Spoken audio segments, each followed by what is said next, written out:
Hi, welcome to another video of the Target Individual Program, Target Individual Experience. So I'm on my way home. I just left Pam and I am about... what happened? Okay, I just got distracted for a minute there. So this person came up the wrong side of the street, right? You drive up the wrong side of the street. Now you got to turn, get where? In front of the post office. Why? Because I got to go to the post office tomorrow. Right? Because you heard the super said about my package, right? So what happened? He comes driving up the wrong way. Okay? Look at this. The wrong way. Okay? And again, when I talk about these things being strategically planned, look at this dude. You see touching his nose. Look at her. Yeah, he turned around. Look at her. Get her on tape. Get on video. Okay? So we talk about things being strategically planned in such a manner,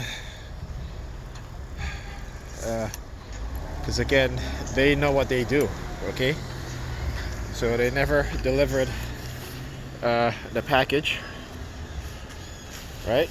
They never delivered it. This is the guy, here he is right there. This was his license plate, JGM 6501. And look at him, look at him, look at him. Okay, JGM 6501. Ridiculous. But I talk about how they do stuff like that, you know, how they would put themselves in danger as well as other people in danger. And many people don't believe me when I say that, especially a lot of TIs are like, oh, they do put themselves in harm's way. Because again, this is what indoctrination does to you, right? If you can brainwash somebody to commit suicide, if you can brainwash somebody to commit mass murder, right? What makes you think that these people are not going to do it, you know, put themselves in harm's way, particularly when they're in a religious cult, a destructive cult? Because the idea is based on destroying someone's life, destroying someone's mind, destroying someone's relationship, and using the Coercive Persuasion psychological program to do it. Okay? But again, I keep having to remind you that these cults are created and funded by, you know, the US government, right? They are controlled by state and local police departments. Okay? And these departments take their instructions from high ups, right? So whether it be the FBI or the CIA, this is what happens, okay? And if people don't think that that's the truth, let me give you a little history, okay? You ever heard of the Black Panther? Right? The FBI used the state and local police to destroy the Black Panther movement and to kill some of its members, okay, including using informants to lie, using women to lie, okay, and using other members to lie in order to destroy that movement.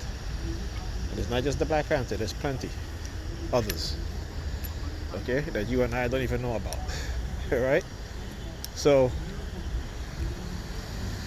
you know, when people say these things are not possible, it's because we've been conditioned to ignore history, to ignore the truth. We don't want to hear the truth. So, you know,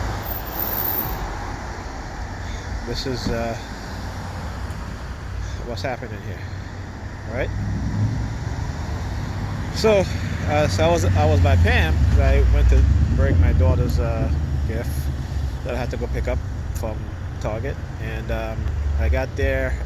My son check came that I ordered for him, so I put it up for him. Okay, and we were eating, and next thing you know, there's police sirens keep going off. Okay, and then all of a sudden, Pam, she turns and she started looking at Ethan. Right, and again, it's you know, she does this from time to time, and there's police sirens. If we're all in the living room, she look at Ethan, you know. And I you know, people, like I said, you know, sometimes I think it's impossible, but not really impossible, just unbelievable, you know. And it's just ridiculous that they will participate in this thing. And you know, even her making oh, she, this is the comment she made. I'm not kidding you. I had asked Ethan to get me some juice, and he got me some juice. He got his mother juice, Alyssa's juice, and himself juice. He came into the living room, gave us all our juice, and then she says to my son, our son, okay, she says, there you go, Ethan. You know, look at you, living the life of servitude. You know, and I'm just like, I had to stop, and I was like, what did you say? I said, why would you even say that? Okay, why? Okay.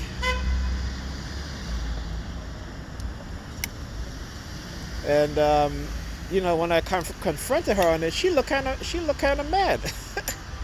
she she literally looked mad, and I was like, wow. Now, how are you gonna say that to your child, right? How are you gonna say that to your child? Why would you even say that to your child? You know, I can understand if she said, you know, thank you, Ethan, for you know, bringing us juice, or bringing me my juice, or thank you for serving me my juice. But to say that he's living the life of servitude. My son is 11 years old, okay? And this is what his mom said. But again, it's that religious indoctrination, and how they are conditioning our black children, including us as we was younger, to just want to serve others like we're slaves, right? We're slaves, okay? And that's why there's not a lot of black entrepreneurs.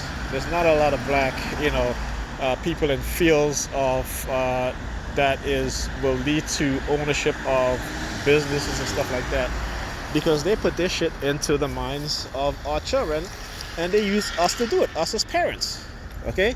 So for those of you who don't understand that, and who can't see how, look at perp across the street. Look at this perp. You're across the street, or you walking away now, turn the thing, look at him. Yeah. Whatever, buddy. So, you know, this is this is what they do. Never putting into the mindset of their children that they should, when they grow up, they should start their own business. This is what I tell my oldest son. You know, and I guess this is part of the reason why they, you know, keep him away from me. Okay? And this is what they hear. Every black parent should teach their children, or say to them that, you know what, when you get older, graduate college, what have you, start your own business. Work for a little bit and then start your own business. Okay, but we don't tell our children that. We say stupid shit like what she just said. To an 11-year-old, look at you living the life of servitude. Like, seriously. And they don't think there's nothing. And the thing is that they don't even see the idioticness in saying that to their children, and the psychological effect it has on saying these things to children at a young age. Because white people don't tell that to their children. Okay? The Chinese, the Japanese don't tell that to their children. Only us as black people. And yet, we think that we're not brainwashed, and we're not, you know, psychologically manipulated. Okay? So, you know, it's unbelievable, because, you know, they try to do it to me, trying to, you know, a slave, what have you. Because, again, this is a coercive persuasion program. So, one of the things is that they try to enslave someone, and they use psychological methods to do it, setups and what have you to do it, and blackmailing a person into a life of slavery or a life of servitude or what have you. And what we have to understand is, you know, they're the ones that did all of that. They did the manipulation. They manipulated you, the person, the situation, whoever else. Whether they drug you or they plant false evidence or what have you, all that shit. They're the ones that's doing it. And you have to understand that. And once you understand that, okay, and once you understand this program, you know, you get up and you can stand on your own 2 feet and not be afraid. because this is a fear-based conditioning program. It's based on fear, right? It's based on the fact that they can try to use whatever they have, however they manipulate, set you up, what have you, against you.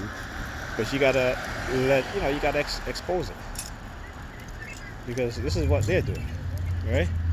So you gotta expose it, because this is what they're doing, right? And don't be mad at yourself for not knowing. Don't be mad at yourself for falling into the traps. Trust me, you have no idea. We're dealing with the U.S. government. We're dealing with the CIA, the FBI, state, local police department, people who understand psychology, who understand manipulation, who understand covert psychological warfare, who understand covert psychological tactics and maneuvers and manipulation, and they're using it on people, right? So don't feel bad. Do not feel bad. Okay, you just gotta, like I said, you gotta expose it. Now, exposing it is going to do two things, right? It's going to show the world that what you're saying is true, and it's going to put them on the defensive, even though they're going to be on the offensive too, but it's going to also put them on the defensive. Okay? Well, what it's not going to do, you staying silent, is that they're not going to stop targeting you. Okay? And the reason why they want you to stay silent, because you being silent is giving your consent. Right? So, you like I said, you're either going to suffer in silence, or you're going to fight back, ease your suffering. You're still suffering, but it's not as much as if you're silent.